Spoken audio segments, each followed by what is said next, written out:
Hey YouTube, welcome to episode 4 of our bareboating adventure. We're still in Maureen's Cove, and this is some of the footage that I haven't shown you yet. I showed you the snorkeling last episode, and this is the rest of the footage of Maureen's Cove and our departure from Maureen's Cove to head on down to Whitehaven. I do hope you enjoy it. I hope you can see those coral bommies in the water there. We're near at low tide. I was just in there snorkeling, and there's not enough water over top of those bommies to swim over them. They're all but exposed.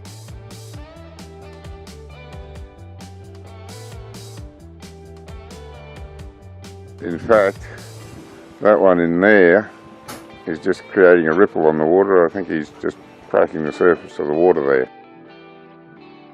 And the other interesting thing here is the amount of erosion on the rocks. All those little pock marks on the rocks have been eroded over thousands of years. I've just been snorkeling over that. I had intended to take the camera and record it, but when I got into the beach I realised that I'd left the camera on the boat. So I went snorkeling without the camera, and it was magnificent. One of the best snorkeling episodes I've had. Even though the reef has had some severe damage from the cyclone, it was still fascinating to see it, and just how much damage there had been. Lots of fish still call it home, lots of small ones, big ones, all colours. So as I say, really interesting. We'll take the camera in next time. Now that I'm editing the footage, I know that I've already put that snorkeling video up. It was episode 3 of this series. If you haven't seen it now, you might like to go and have a look at it after you watch this video. I've also put up a video of the complete snorkeling. That's called Snorkeling at Maureen's Cove. That's very long, but anyone who's into snorkeling and wants to have a look at the damage that's been done to the reef might find that quite interesting. So again, there's a link down in the description where you can have a look at that if you would like to. And these angelfish are still hanging around. I put a bucket in the water to get some seawater to wash the deck down, and I had 5 of them swarming up, circling the bucket, looking to see what they're going to get fed. I'm pretty sure that people that come out here feed these fish, and they know where to come for a free meal because they're not leaving our boat. They're just circling it all the time, and they are eating some little fish that are hanging around, but every time something goes in the water here, like a bucket or me, they come around looking to see what they're going to get fed. So I think they're used to being hand fed. Oh, geez, there's about six or 8 of them here now. They're all over the place. Like most other people, I've always found it fairly relaxing to watch fish in an aquarium, but watching them underwater while you're snorkeling or sitting on the boat and watching them swim around is just as relaxing, and I think, given the environment, considerably more enjoyable. And that's Georgina from Sunsail. And just to be clear, that's the boat I'm talking about. The lovely lady sitting out on the back deck is my wife, Kate. That's the boat we're upgraded to, because the one that we had booked had been damaged.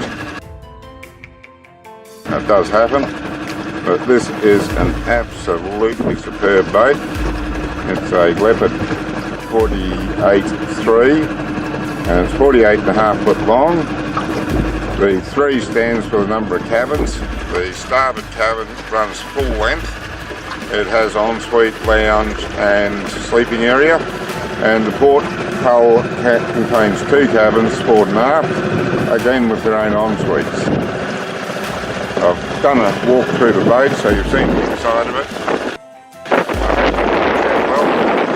But this is the outside of it. And as I say, an absolutely superb boat. Kate's been doing a terrific job of driving it up onto the moorings. We haven't missed a mooring yet, touch wood. You can see through the centre of the boat there. I think I could drive the dinghy through if I ducked my head low enough. I'm sure I could actually, but I'm not going to. And that's the front. There's a front deck to get out on and enjoy the scenery. The mast is really, really tall all the way up there. That's 72 foot of mast, I believe. It is an absolutely beautiful boat, and we are thoroughly enjoying this.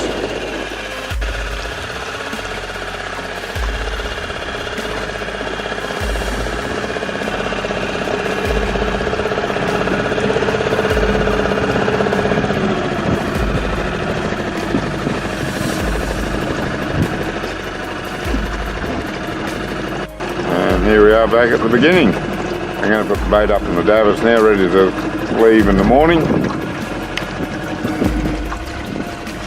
And this is a good trick I found for getting the bait in. I actually do drive it up underneath the holes, in between the holes.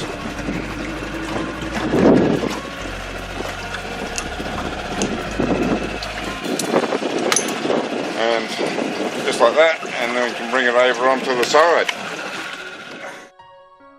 Now the next leg of the journey took us from Maureen Cove around the north end of Hook Island, down the east coast of Hook and the east coast of Whitsunday Island to Whitehaven Beach. That's a total distance of about 18 nautical miles, and it took us roughly 2.5 hours to travel that. But travel time's not a problem because there's always lovely scenery to see, and my wife and myself find travelling on the water is just as relaxing as sitting watching fish in an aquarium. There's lots of small little beaches around the top end of Hook Island, and they look very nice from a distance, although I expect if you went in there you'd find they're covered in dead coral like Maureen's Cove is at the moment. But nevertheless, they look like nice beaches to bring in a tender, or perhaps if you're out in a small boat, to beach in there, have a swim, picnic, and maybe clean your fish. There's just so many of them along here. As I edit this, I can see that it hasn't come out as good as I'd hoped. It's a bit harder to visualise it from the picture, but when I looked at this rock formation, all I could think of was Phantom and the Skull Cave. And for those of you that are too young to remember, the Phantom was a comic strip. He lived in the jungle inside a cave that was the mouth of a skull-shaped rock formation, and this reminded me of it quite strongly. Although looking at the picture now, I'd have to admit that the resemblance isn't quite as marked as it was when I saw it in the flesh. Now this is coming up to the northeast corner of Hook Island, and you can see the rocks come a long way up the island. We'll be giving them a wide berth. There's another one of the innumerable little beaches that just seem to be all around this island. This area is also marked on the maps as being a bit rough, and it depends on the wind and the tide, of course. But we're running into an easterly wind, and it is starting to lump up a little bit. You can see that the boat's starting to porpoise. But even with the porpoising, it's a very pleasant ride. I quite like a bit of gentle porpoising in the boat. For me, it makes the ride a little bit more enjoyable. And there's a couple more little beaches just coming into sight as we get further around. So we're just on the east side of Hook Island now. That's looking back at the woodpile and the lighthouse there. And geez, there's a rocky area here.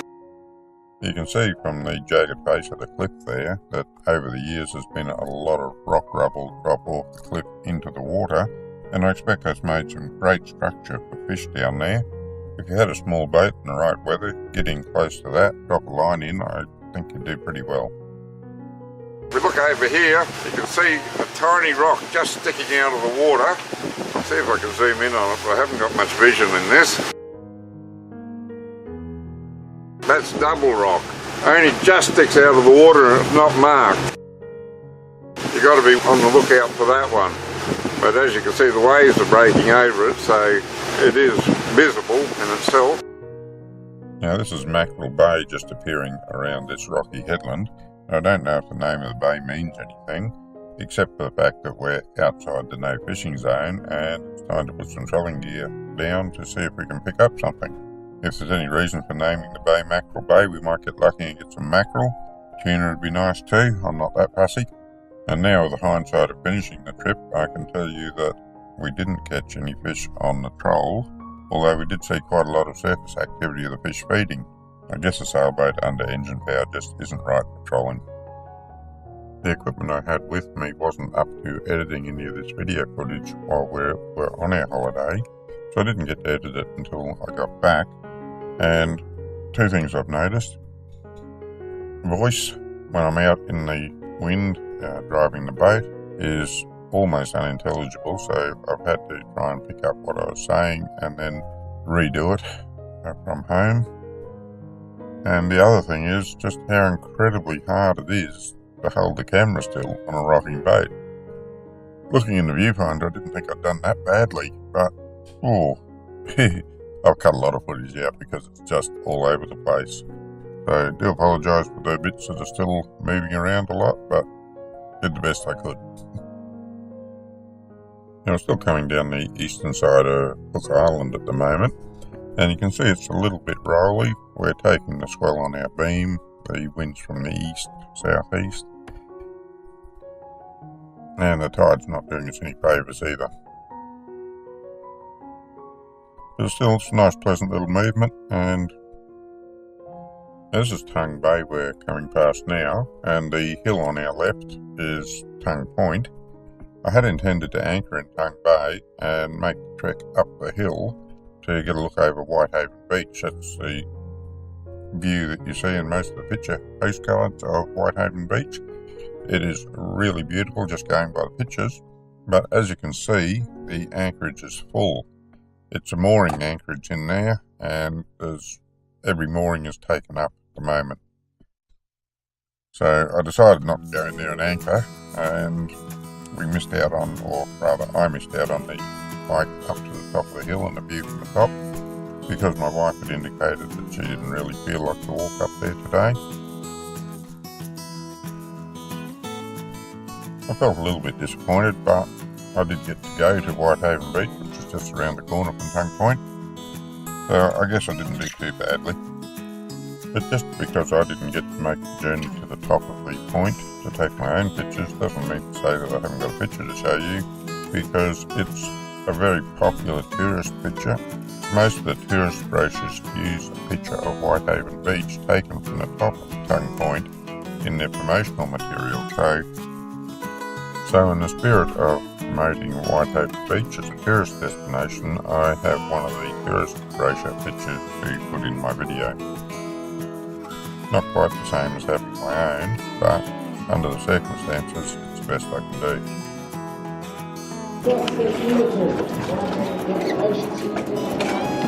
Well, this is Whitehaven Beach, and unfortunately we picked a day to visit where they're having some sort of swimming marathon that goes most of the day. They've pretty much taken over this bottom end of the beach.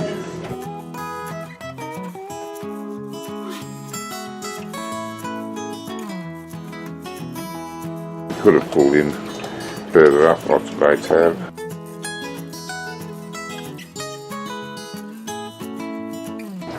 We'll go on the beach shortly when this is over.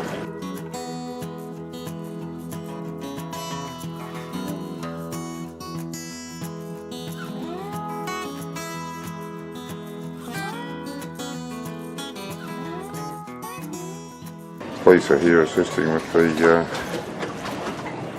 I don't know, keeping sharks away maybe from the swimming lane. Certainly a long way.